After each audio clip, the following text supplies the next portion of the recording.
About to run into the same problem I had yesterday. Solve that right now.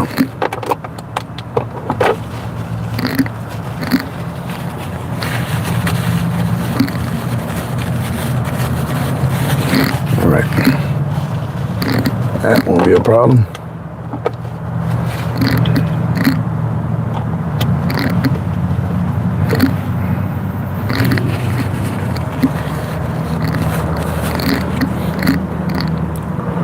Alrighty. I can talk all night. Man, it's like that.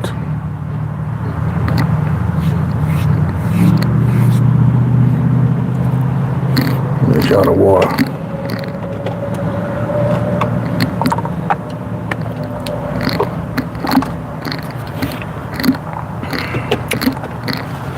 Same problem I had yesterday. Was no big deal. Alrighty, this is Sports for Real with Coach Hall. Chimed in this morning. I had to talk a little bit of high school football. As you know, the camps down here in Florida open up July 28th for the first official practice. Most teams, they're pretty much year-round. They're in the weight room. And I was tooling around today doing a little ride share, and I was able to grab a player and drop them off for a nice workout. So things are getting hyped. Anticipation is there, and as usual, optimism is high, even for the worst of teams. Everybody is 0-0 right now and expecting to have a good year. And I expect to see some good football everywhere we go. But this morning's topic was about the trouble that Teddy Bridgewater found himself in down at Miami Northwestern. He has been suspended by the school because of his words he put on Facebook trying to get support for his program. He said in that Facebook post about all the things he's been contributing to his program, thousands for meals and outfits and Uber rides. Well, as soon as some of the coaches read that, they went berserk and they turned in Northwestern. And as a result, the school has suspended them. And it's not that the coaches being punished or investigated for giving rides. It's the fact that recruiting is a big deal.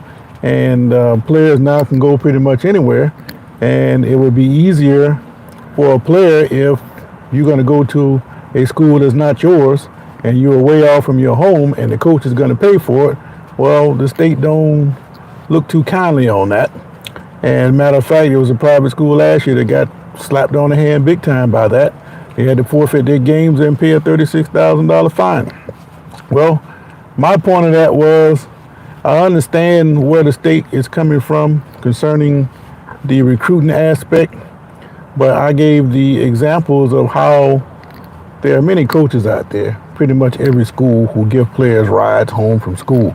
I know it according to the language, it's nice and tidy and it should go all that way.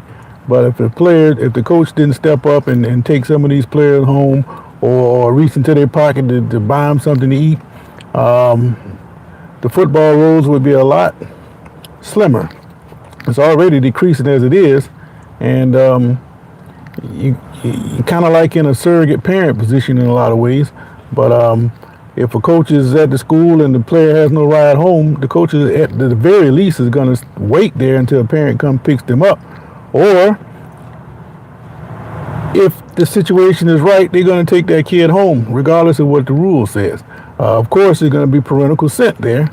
They're not just going to grab a kid and just put him in a car. Now that's opening up a gray area there. You don't really want to do that, but you're going to get parental consent.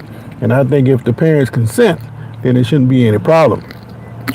So the big thing is player safety, student safety.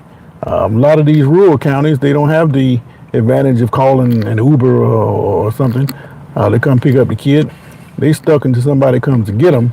And I think it's warranted for a coach to step in and give a kid a ride home, or while everybody's eating post game and one player sitting back there not eating, you might want to reach into your pocket and buy some French fries or something. I don't see a problem with that. But evidently the state does.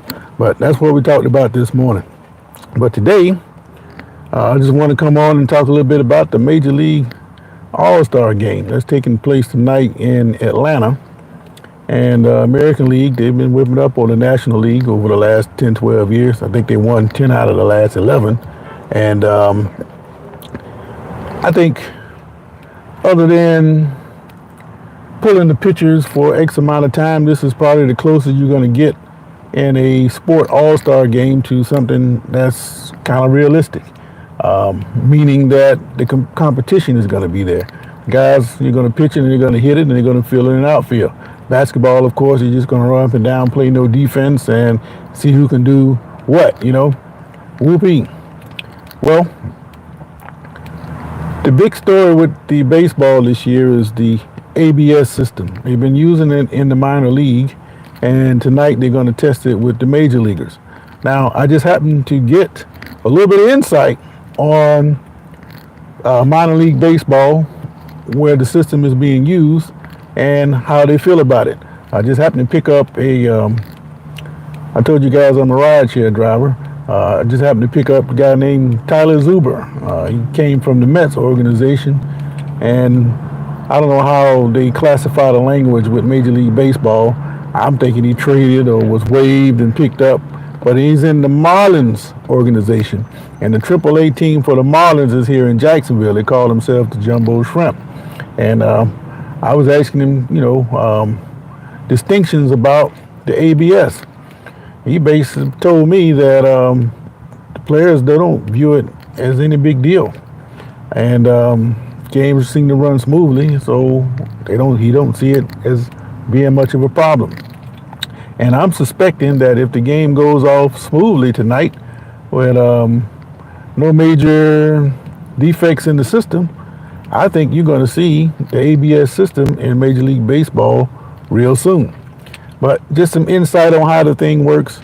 It has a strike zone at the height of the player, 52.5% of the batter, down to 27.5% of the batter.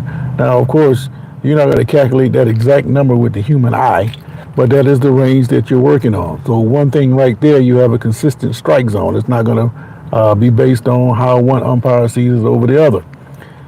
They also has apparatuses to measure the width of the plate and where the ball is going to travel. Now, if the ball crosses any area of the strike zone, it is considered a strike, no matter if it's just a thread of a seam. And if it's consistent, then that would eliminate a lot of the arguments that you might get over balls and strikes. Now, the only other system out there that I know of like that is the system that they use in tennis. As you know, guys like John McEnroe, they used to jump up and down and screaming, crying foul because they thought the ball was out when it should have been in, and vice versa. Well, ever since they implemented the new system that they have, a lot of those arguments have gone away. So all they do is just play the game. They've come to accept that the computer is probably going to be a little bit more exact than the human eye in those instances, and they just go with it. Next up, you're going to have the NFL. They have this new system that they're using this year. I'm drawing a blank on exactly how it works, but it's going to be like measuring where exactly to spot the ball. And if that's the case, you're going to have more precise measurements, because we have a lot of controversial ones, and they often tend to go to players that are most favored by the league. Case in point, Patrick Mahomes.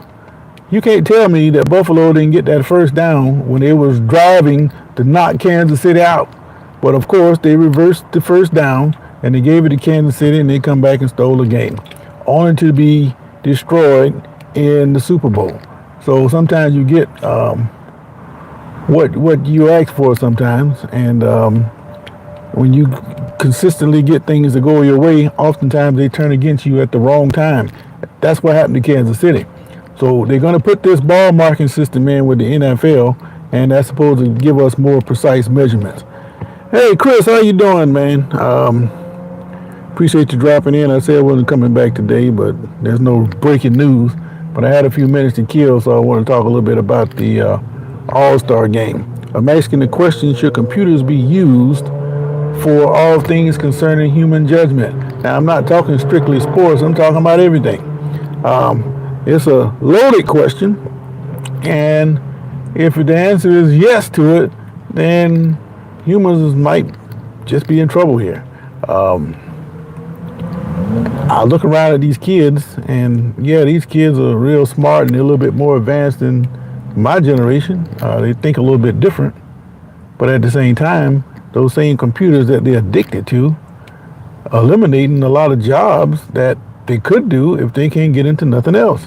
I gave the example earlier about the trash truck. The automated trash truck is made it to Jacksonville. And what that is, you got one guy driving the trash truck. He's driving down your local neighborhood. He comes up to a can. He presses the button. The arms reach out and the bear hugs the can, pulls it close in a loving embrace, and dumps it. Sounds like most relationships, right? Well, one guy can go up and down your street and the next neighborhood, pay all that extra money to the guy who's running behind the truck. So, yeah, it's a little slower, but also effective. And if you don't have your can out there in a place that those arms can reach, I guess you just don't get your can dumped that day. So you'll get it right the next time, or you're just going to have garbage piling up. And, some people will get mad about that, and they're going to complain, and they're just going to leave the garbage out there. Well, that's when the fines start to come. And especially to foreclose on. And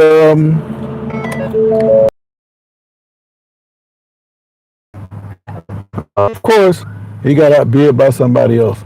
And that outbidder was probably the HOA themselves. So that's what will happen if you don't get your garbage picked up. So you might as well have it in the right place for those automated trucks to pick them up. But I say all that to say that the way that these systems are in Major League Baseball is coming up, NFL's got theirs, and it's going to continue to progress in that fashion because we as humans like things the easy way, but the easy way also puts us in the position to be in a bad situation.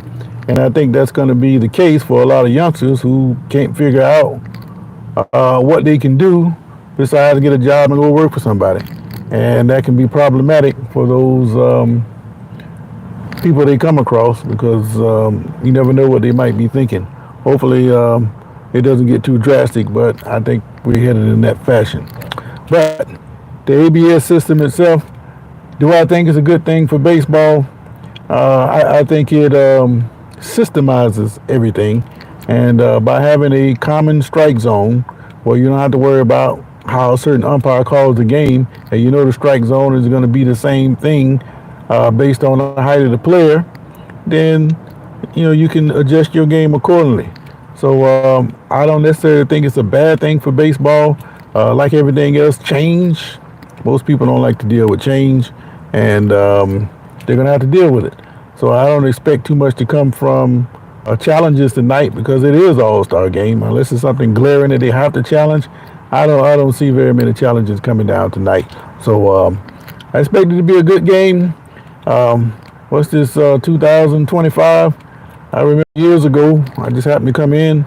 I watched the 82 All-Star game. I've been out running the streets. And lo and behold, that's the night that Fred Lynn hit that grand slam. I just happened to be watching when he did that.